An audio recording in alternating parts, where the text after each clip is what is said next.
નમસ્કાર મિત્રો, આજે આપણે જાણીશું 22 જૂનથી 28 જૂન 2026 દરમિયાન મિથુન અને કર્ક રાશિના જાતકો માટે કેવું રહેશે આ આખું સપ્તાહ.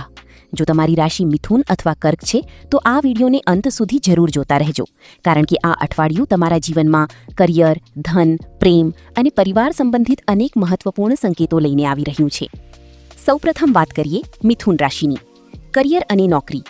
આ સપ્તાહ તમારા માટે નવી તકો અને નવા સંપર્કો લઈને આવી રહ્યું છે. કાર્યક્ષેત્રમાં તમારી વાતચીત કરવાની કળા અને બુદ્ધિમત્તા તમને સફળતા અપાવશે. મહત્વપૂર્ણ મીટિંગ, ઇન્ટરવ્યૂ અથવા ચર્ચામાં તમને સારા પરિણામો મળી શકે છે. નોકરી કરતા લોકો માટે અધિકારીઓનો સહયોગ મળશે. તમારા નવા વિચારો અને કામ કરવાની રીતની પ્રશંસા થશે. ઘણા સમયથી જે કામ અટકેલા હતા તેમાં પણ ગતિ જોવા મળશે. જે લોકો નવી નોકરીની શોધમાં છે અથવા કરિયર બદલવાનો વિચાર કરી રહ્યા છે તેમને કોઈ સારા સમાચાર મળી શકે છે.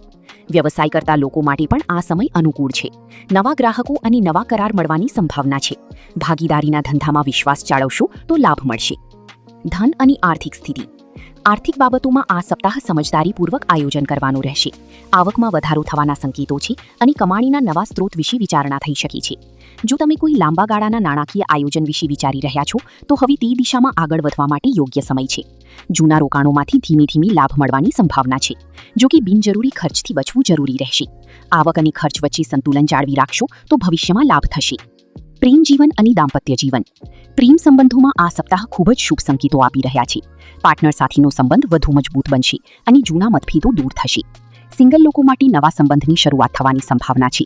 કેટલાક લોકો માટે લગ્ન અથવા સગાઈ સંબંધિત ચર્ચાઓ આગળ વધી શકે છે. વિવાહિત લોકો માટે જીવનસાથીનો સહયોગ મળશે. બંને વચ્ચે વિશ્વાસ અને સમજણ વધશે. પરિવાર સાથે ખુલ્લી વાતચીત કરવાથી સંબંધોમાં વધુ મધુરતા આવશે. પરિવાર અને સામાજિક જીવન. પરિવારમાં ખુશીનું વાતાવરણ રહેશે. વડીલો. હવે વાત કરીએ કર્ક રાશિની. કરિયર અને નોકરી. આ સપ્તાહ તમારા માટે મહેનત અને ધીરજનો રહેશે. કાર્યસ્થળ પર કામનો બોજ થોડો વધી શકે છે અને કેટલીક જવાબદારીઓ અચાનક વધી શકે છે. શરૂઆતમાં કેટલીક બાબતોમાં અવરોધ અનુભવાઈ શકે છે, પરંતુ અઠવાડિયાના બીજા ભાગમાં પરિસ્થિતિ તમારા પક્ષમાં આવતી જોવા મળશે. અટકેલા કાર્યો પૂર્ણ થવા લાગશે અને વરિષ્ઠ અધિકારીઓ તરફથી સહયોગ મળશે. જો તમે નવો વ્યવસાય શરૂ કરવા માંગતા હો તો અનુભવી લોકોની સલાહ લઈને આગળ વધવું વધુ યોગ્ય રહેશે. ધન અને આર્થિક સ્થિતિ. આર્થિક બાબતોમાં સાવધાની રાખવાની જરૂર પડશે. અણધાર્યા ખર્ચ અથવા ઘરેલું જરૂરિયાતોને કારણે ખર્ચ વધી શકે છે. મોટા રોકાણ અથવા જોખમી યોજનાઓમાં પૈસા લગાવતા પહેલા સંપૂર્ણ તપાસ કરવી જરૂરી રહેશે. આવક સામાન્ય રહેશે, પરંતુ યોગ્ય બજેટ બનાવીને ચાલશો તો કોઈ મોટી સમસ્યા ઊભી નહીં થાય. પ્રેમ જીવન અને દાંપત્ય જીવન. પ્રેમ સંબંધોમાં ભાવનાત્મક ઉતાર ચઢાવ જોવા મળી શકે છે. નાની વાતોને લઈને ગેરસમજ ઊભી થઈ શકે છે. પાર્ટનર સાથે ખુલ્લી અને શાંતિપૂર્ણ વાતચીત કરશો તો સંબંધોમાં મધુરતા જળવાઈ રહેશે. વિવાહિત લોકો માટે જીવનસાથીનો સહયોગ મળશે.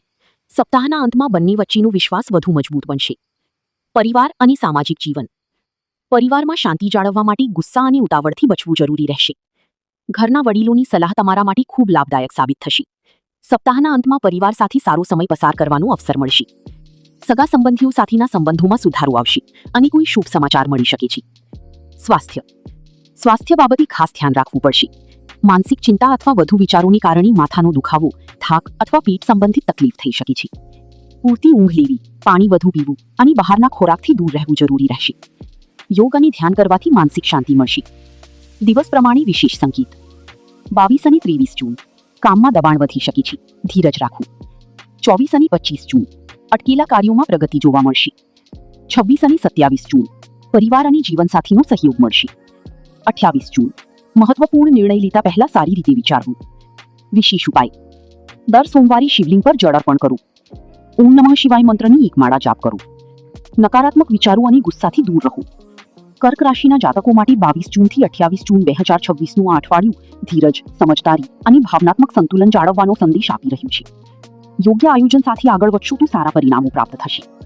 જો તમારી રાશિ કર્ક છે તો કોમેન્ટમાં હર હર મહાદેવ જરૂર લખજો. વિડીયો ગમ્યો હોય તો લાઇક, શેર અને ચેનલને સબસ્ક્રાઇબ કરવાનું ભૂલતા નહીં. ધન્યવાદ.